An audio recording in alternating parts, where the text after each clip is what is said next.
বিসমিল্লাহির রহমানির রহিম। আসসালামু আলাইকুম। আশা করি আমার সকল বন্ধু এবং লাভিয়ার ভিউয়ার্সরা সবাই ভালো আছে। তোমাদের ভালো সুস্থ থাকা কামনা। আলহামদুলিল্লাহ আমি অনেক ভালো আছি। আল্লাহ যা করেন ভালোর জন্যই করেন, সবসময় এটা সবসময় ভাবি। তারপরও কেন জানি না আমরা মাঝে মাঝে নিরাশ হয়ে যাই, অসন্তুষ্ট হয়ে যায়। আসলে তা ঠিক নয়। সব কিছু ভালো মন্দটা আমরা যখন পরে বুঝতে পারি তার জন্য অনেক শুকরিয়া আদায় করি। তাই যে কোনো পরিস্থিতিতে হোক আমরা যেন স্বাভাবিকভাবে সব কিছু সহজে মেনে নিয়ে জীবনটাকে গতিময় করে তুলতে পারি, সেই প্রত্যাশায় আজকে আমার ছোট্ট নির্বাক জার্নিটা শুরু করে দিলাম। বন্ধুরা দেখো, ফার্স্ট স্টেপে কিন্তু আমি দেখিয়ে দিচ্ছি একটা স্টিলের ন্যাকড়াটা আমি কিন্তু ওইখানে স্টিল যে জালিটা ছিল ওইটা আমি ফুটন্ত গরম পানিতে দিয়ে দিয়েছি। আর এখানে আমি দুইটা ছোট ছোট প্লাস্টিকের জার কেটে নিচ্ছি আমি আমার সুবিধা মতো। আর আমি কিভাবে কিচেনটাকে ঝকঝকে তকতকে রাখতে পারি কিছু ট্রিক্স খাটিয়ে, সেই ট্রিক্সগুলি কিন্তু তোমাদের সাথে শেয়ার করে আর কিচেনটা ক্লিন আউট করে নিব, সেই প্রসেসটাই তোমাদের সাথে দেখাতে চলে আসছি। দেখো, আমি ছোট ছোট এরকম করে দুইটা তিনটা কৌটা কেটে নিলাম। আর এটা সুন্দর করে একটু শেপ দেওয়ার জন্য কেচিটা দিয়ে, এটা কিন্তু কিচেনেরই কেচি, এটা কেটে নিচ্ছি। আর এটা আমি কেটে শেপ করে আমি একটা গরম, যেহেতু আমার কাছে ওরকম তোমার যে এটা নাই, তো আমি এটাকে একটা ছোট্ট ছুরির সাহায্যে আগুনে গরম করে ফুটো করে নিয়েছিলাম। এই তো দেখতে পাচ্ছ, এখানে কিন্তু আমি মাজুনি বানাচ্ছি। আগের বার দেখেছিলাম, কিন্তু যেহেতু শীত আসছে আর আমার হাতে একটু প্রবলেম হয় সাবান আর ডিটারজেন্ট এগুলি ভিম লিকুইডটা লাগলে, তাই আমি চিন্তা করলাম যেহেতু আমি এই সিস্টেমটা জানি অনেক দিন ধরে, আগে একবার করেছিলাম কিন্তু রিসেন্টলি নষ্ট হওয়ার পর আর করা হয় নাই, তো আমার লাভিয়ার ভিউয়ার্সদের সাথে এই ব্যাপারটা শেয়ার করলে হয়তো কারো না কোনো উপকার আসতেই পারে। তো এই তো বন্ধুরা দেখো, জিনিসপত্র যন্ত্রপাতি নিয়ে নিয়েছি। আমার ঘরে কিন্তু আমি অনেক জিনিস রাখি, আসলে যাই কিছু হোক না কেন একটা জিনিস চাওয়া মাত্রই যেন আমি হাতের কাছে পাই। সেই সব জিনিসগুলি হয়তো মাঝে মাঝে একটু এলোমেলো হয়ে যায়, কিন্তু তারপর চেষ্টা করি সব কিছু গুছিয়ে রাখার। এই দেখো, এটা স্টিলের জালিটা দিয়ে কিন্তু আমি এভাবে মাজুনিটা বানিয়ে আমি যে ছোট তারগুলি কেটে নিয়েছি প্লাসের মাধ্যমে, ওগুলো দিয়ে হার্ড করে বেঁধে দিচ্ছি। এটা না বাঁধলে কিন্তু পড়ে যাবে, তুমি মাজা ঘষা করার সময় কিন্তু পড়ে যাবে। আর এইখানে এই তো চালের বস্তা একটুখানি আগে দিয়ে নিলাম। তারপরে কিন্তু এই দেখো, এটা কিন্তু সফট, এটা হচ্ছে প্লেট বাটি মাজার জন্য যে মাজনিটা, সেটা আমি কিন্তু বানিয়ে নিয়েছি সুন্দর করে। আর একটা ছোট্ট তারের মাধ্যমে ভিতর থেকে কিন্তু আমি এটাকে আটকিয়ে দিয়েছি। হয়তো এইভাবে তোমার সাথে শেয়ার করা হচ্ছে না, কিন্তু দেখো, দেখলেই বুঝতে পারবে এটা কিন্তু খুব হার্ড হয়েছে। এই যে আমি সাইডে এটা করে ফেলেছি, কিন্তু এটা দেখাতে পারলাম না, ভিডিওটা কি স্কিপ হয়ে গেছিলো।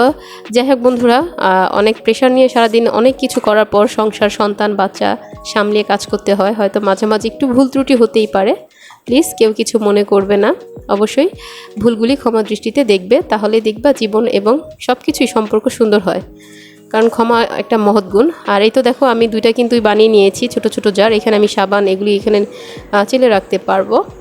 আর নেক্সট দেখো, আমি কিন্তু কিচেন টাওয়াল, এটা আমার কিচেনেই থাকে অলওয়েজ, তো আমি এটা মাঝে মধ্যে দিই, শীতের সময় আর কি অলওয়েজ ইউজ করি। আর শীতে যেহেতু আমার একটু ঠান্ডা পানিরও প্রবলেম হয়, গায়ে ভিজলে তো আরেকটা প্রবলেম, তো আমি সবসময় কিন্তু এই যে এগুলি অ্যাপ্রন, যেটা আর কি কিচেন অ্যাপ্রন, এটা আমি সবসময় রাফ ইউজ করি। এটা কিন্তু একটু নোংরা আছে, যেহেতু এটা 4-5 দিন এরকম পরপর ধোয়া হয়, কন্টিনিউয়াসলি ধোয়া আর কি হয়ে ওঠে না, কারণ মনে না থাকলে দেখা যায় এটা আসলে 2-3 দিন পার হয়ে চলে যায়। দেখো, এটা আমি কিন্তু এখন পরে নিয়েছি গায়ে, আর কিচেন টাওয়ালটা দিয়ে নিয়েছি। তারপরে আমি কিচেনের প্লেট বাটিগুলি যা আছে তা কিন্তু এখন আমি ক্লিন আউট করবো। আমার ছোট্ট মিনি দুইটা যে কিউট বানাইছি মাজুনি, তা দিয়া।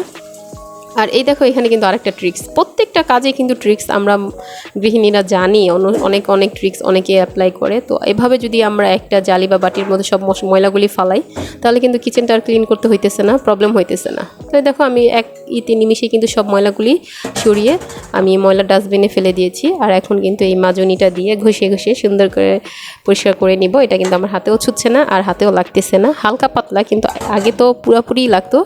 আর যাই হোক, আমার একটু ইচিং লাগে এটা, তাই এইভাবে আমি করে নিয়েছি। যে যার মতো করে কমফোর্ট করে নিবে। আর কেমন হয়েছে মাজনিটা সেটা তো অবশ্যই জানাবে। আর এই তো আমার সকল লাভিয়ার ভিউয়ার্স, ভুলা যাও না, আমি যে এখানে আসি বা তোমরাও এখানে আসো, একটা লাইক কিন্তু দিতেই হবে, প্লাস হচ্ছে কমেন্টসও জানাতে হবে আমার কাজের ধরনগুলি কেমন হয়েছে আর কেমন করে আমি সব কাজগুলি ক্লিন আউট করে নিয়েছি, কতটুকু ভালো লাগলো অবশ্যই জানাবে। দেখো, কথা বলতে বলতে কিন্তু আমি আমার ক্লিনজিংয়ের প্রসেসটা সম্পূর্ণটাই দেখিয়ে দিয়েছি। এখন কিন্তু থালা বাসন বাটি আর হচ্ছে কিচেন টাওয়াল কিচেন অ্যাপ্রনগুলি পরে এক একটা করে নিয়েছি। এভাবে কিন্তু গুছিয়ে গুছিয়ে কাজ করলে এলোমেলোটা নোংরাটা কম হয় এবং পরিষ্কার করা খুব সহজ হয়ে যায়।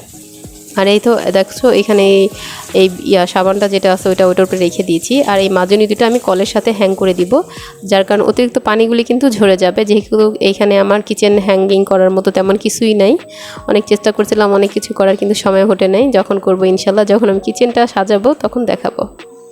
এতে বন্ধুরা দেখো আমি কিন্তু এখন একদম কিচেনটাকে ক্লিন করে নিচ্ছি একবার সুন্দরভাবে। আমার কিন্তু এখানে তেমন এলোমেলো কিছুই হয়নি, আমি যা যা দেখাইছি খুব সহজেই জাস্ট কিছু সময় দিয়ে কিন্তু আমি এগুলি সব ক্লিন আউট করে নিছি।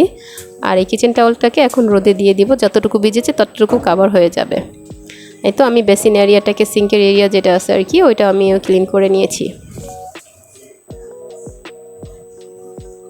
কি মনে করছো আমি চুপ করে হারাই গেছি? হারাই নাই, আমি সাথেই আছি। এই দেখো তারপর হচ্ছে পরবর্তী টিপস।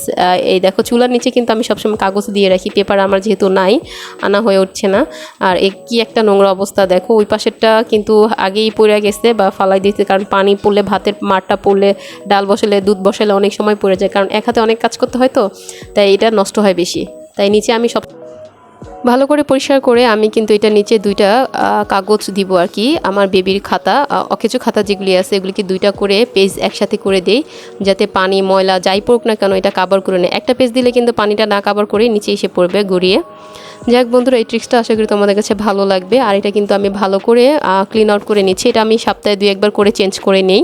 আর এটা কিন্তু অনেক আগেও একটা কিচেন ক্লিনিং টিপস আমি দেখিয়েছি, এটা কিন্তু ভালো একটা টিপস। আর এটা আমি একদিন হয়তো ভালো করে ক্লিন আউট করবো। ওই জায়গাটা আমার ধরতে খুব ভালো লাগে, এখানে একটু একটু গ্যাস লিক হওয়ার সম্ভাবনা দেখা যায়, মাঝে মাঝে একটু গন্ধ আসে, তাই ওইটা আমার ধরতেও ভয় হয়।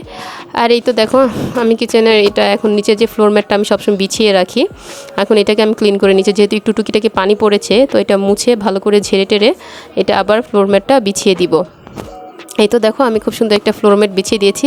এটার বয়স কিন্তু প্রায় 4 থেকে 5 বছর হয়ে গেছে, দেখলে কিন্তু বোঝা যায় না। যত্নেই রত্ন, কি মনে হয় না কি? এটা কিন্তু আসলেই সত্যি কথা। আর এই দেখো রুটি বেলতেছি, এখানে কিন্তু রুটি বেলাটা দেখার ইম্পর্টেন্ট না, ইম্পর্টেন্টনেসটা হচ্ছে নিচে যে আমি একটা টাওয়াল বিছিয়েছি, এটা হচ্ছে তোমার যে গুড়ি টুড়ি যাই আমি ইউজ করতেছি, পড়লে কিন্তু সব এটার উপরেই পড়বে। আর নিচে কিন্তু আর কোনো যে কাউন্টার টপটা কিন্তু নষ্ট হচ্ছে না। আর এই যে কাগজগুলি দেখছো এটা কিন্তু আমার অনেক আগের, আমি প্রত্যেকবার ফ্রোজেনের সময় আমার কয়েকটা ভিডিওতেই দেখছো এটা অনেক আগের কাগজ। আমি কেটে এটা কিন্তু যখন একটু ভিজে ভিজে যায় ফ্রিজে ফ্রোজেনে করার পর, এটা কিন্তু আমি একটু হালকা হিটে গরম করে আবার রেখে দেই। আর তেল লাগিয়ে রাখলে কিন্তু এই কাগজটা অনেক দিন লং লাস্টিং করে। বারবার কাগজ কাইটা ফালায় নষ্ট করা, অপচয় করার কোনো প্রয়োজন আমি মনে করি না। এটা দেখো বন্ধুরা আমি কিন্তু 5 থেকে 6টা মেবি রুটি এইগুলি আমি বেলে নিলাম। আর এই দেখো নিচে যে গুড়ি পড়েছে, একটাও গুড়ি কিন্তু নিচে একটুও পড়ে নাই, খুব সুন্দর ক্লিন আউট লাগছে। আর এখন তারপর আমি এটা দিয়ে একটু ঝেড়ে দিচ্ছি, যাতে করে যদি গুড়ির একটু বাতাসও থেকে যায় সেটাও যেন পড়ে যায়। পরবর্তী টিপস বা হ্যাক্স যেটাই বলতে পারো, এখানে কিন্তু আমি একটা ছোট্ট হোয়াইট কালারই নিয়েছি। আর যেহেতু আমার কিচেনটা হোয়াইট আর একটু কফি মেবি কালার একটু ছাপছাপ আছে, তো কাউন্টার টপের টাইলসগুলি হোয়াইট, তো আমি সবসময় হোয়াইট জিনিসগুলি রাখতে খুব পছন্দ করি। আমার কাছে কিচেনে হোয়াইট জিনিসগুলো অনেক ভালো লাগে, কিন্তু আমার কাছে তেমন নাই। এই কাগজগুলি আর ম্যাচ লাইটটা রেখেছি, যখন আমার প্রয়োজন হবে। চুলায় অনেক সময় গ্যাস থাকে না আমাদের এখানে, তো চেক করতে হয় বারবার, আর অটো ম্যাচ লাইটটা দিয়ে চেক করলে কিন্তু তখন হয় না, যার কারণে আমাকে ম্যাচ লাইট রাখতে হয়। আর এই যে রাবারগুলি, এগুলি কিন্তু আমি জমিয়ে রাখি, ফেলে দেই না। আর এই যে দেখো যে তেলের জারটা, আমি প্রত্যেকটা তেলের জারে কিন্তু একটা করে দিয়ে রাখি, ওইটায় তেল ভরার কারণে ওইটা ফেলে দিয়েছি নষ্ট হয়ে যাওয়ার কারণে। তেল ঢাললে কিন্তু তখন এই বোতলটাও নষ্ট হয় না, অনেক দিন পর্যন্ত বোতলটা ক্লিনিং থাকে, যার কারণে তুমি 1 সপ্তাহ 15 দিন পর পরিষ্কার করলে তেমন কোনো প্রবলেম হয় না। এটাও কিন্তু একটা ইম্পর্টেন্ট একটা কথা। আর এখন দেখো আমি একটা চপিং বোর্ড বা স্টিক বোর্ড যেটাই বলো সেটা নিয়ে নিলাম। আর এখানে কিন্তু আমি কিছু সবজি কাটিং করে নিয়েছিলাম, যেহেতু রান্না করব তাই ভাবলাম এটাও তোমাদের সাথে একটু বলি। রান্না করার ক্ষেত্রে কিন্তু আমরা সব সময় এরকম করে তরকারি কেটে নেই, কিন্তু তরকারি কাটার সময় নিচে যদি আমরা একটা কিছু পলি অথবা একটা প্লেট বাটি বা যেটা হচ্ছে কিচেনের যে ইটা থাকে সেটা দিয়ে করি, তাহলে কিন্তু নিচে তরকারিগুলি ফেলে দিয়ে উঠিয়ে আবার মোছার প্রয়োজন হয় না। অথবা তোমরা কিন্তু এভাবে একটা পলি ইউজ করে নিতে পারো সাইডে, অথবা ময়লার ঝুড়িটা পাশাপাশি রাখতে পারো, যে যার সুবিধা মতো কাজ করতে পারো। আমি কিন্তু সবসময় এভাবে কাজ করি, যাতে করে আমার, যেহেতু আমি অনেক কাজ করি, তো আমি একটু টেকনিক অ্যাপ্লাই করে কাজ করি, যাতে হচ্ছে আমার সময়টাও বাঁচে, কাজটাও তাড়াতাড়ি হয়। তাই তোমাদের সাথে শেয়ার করা। এই তো আমি এখন এই আলুগুলি ফ্রান্স ফ্রাই করব, ছেলের বিকেলের নাস্তা, এই জন্য এটাও কেটে তোমাদের সাথে একটু শেয়ার করলাম। আমি আশা করি তোমাদের কাছে ভালো লাগবে। এই মুহূর্তে যারা যারা আমার সাথে জয়েন হয়ে আছো তারা কি অবশ্যই কমেন্টস করেছো? লাইক দিয়েছো? আর নতুন বন্ধুরা অবশ্যই সাবস্ক্রাইব দিয়ে আমার চ্যানেলের পাশেই থেকো, অনেক ভালোবাসা দিও যেন আমি অনেক দূর এগিয়ে যেতে পারি। এই তো বন্ধুরা, আমি কিন্তু এখন এগুলি কাটিং করে এখন এগুলিকে সরিয়ে নিব আর এটাকে একটু মুছে নিচ্ছি। কাটাকাটি পরে কিন্তু অনেক সময় আমরা এমনিই ক্লিন করে ফেলি, কিন্তু যখন অনেক দিন থাকার পরে আমার এটা কিন্তু একটু লালচে আভা হয়ে গেছে, অনেক দিন ধরে আসলে ক্লিন আউট করা হয় নাই। এমনি তো একটু ডিপ ক্লিন করার জন্য আমি যে ওয়েটলেস টুথপেস্ট সেটা দিয়ে কিন্তু একটা ওয়েটলেস ব্রাশের মাধ্যমে ঘষে রেখে দিচ্ছি। আধা ঘন্টা পর এটা আমি নর্মাল পানি দিয়ে ধুয়ে নিব। এটাও কিন্তু ক্লিন হয়ে গেল। এখন আমি কিন্তু সম্পূর্ণ ক্লিনজিং যে প্রসেসগুলি করেছি তা একটু একটু করে তোমাদের দেখিয়ে দিচ্ছি। চপিং বোর্ডটা দেখো অনেকটাই দাগ হালকা হালকা হয়ে আসছে। এখানে রুটিগুলি রেখে দিয়েছি, ভাজবো বিকেলের নাস্তা হিসেবে। আর পাশাপাশি আমার কিচেনটাও ক্লিন আউট করে নিয়েছি, কিচেনের অনেক কাজ করে নিলাম। আমার এই জন্যই কিন্তু অনেক ভালো লাগে, যেহেতু আমি ইউটিউবে আসছি, আমি কাজ করছি, কাজ দেখাচ্ছি, এখানে কিন্তু সব রিয়েলিটি, এখানে কিন্তু ফ্যাক্ট বলতে কিছুই নেই। আমার যা আছে আলহামদুলিল্লাহ, আমি তাই নিয়ে শুকরিয়া আদায় করি। আল্লাহ অনেক ভালো রাখছেন, যে পর্যায়ে থাকুক আল্লাহ যেন আত্মবিশ্বাস এবং শক্তি ধৈর্যটা না হারিয়ে দেয়, সেই চেষ্টায় আমার কিন্তু তোমাদের সাথে সব কিছু শেয়ার করা। আজ এই পর্যন্তই বন্ধুরা, ভালো থেকো, সুস্থ থেকো, আল্লাহ হাফেজ, আসসালামু আলাইকুম।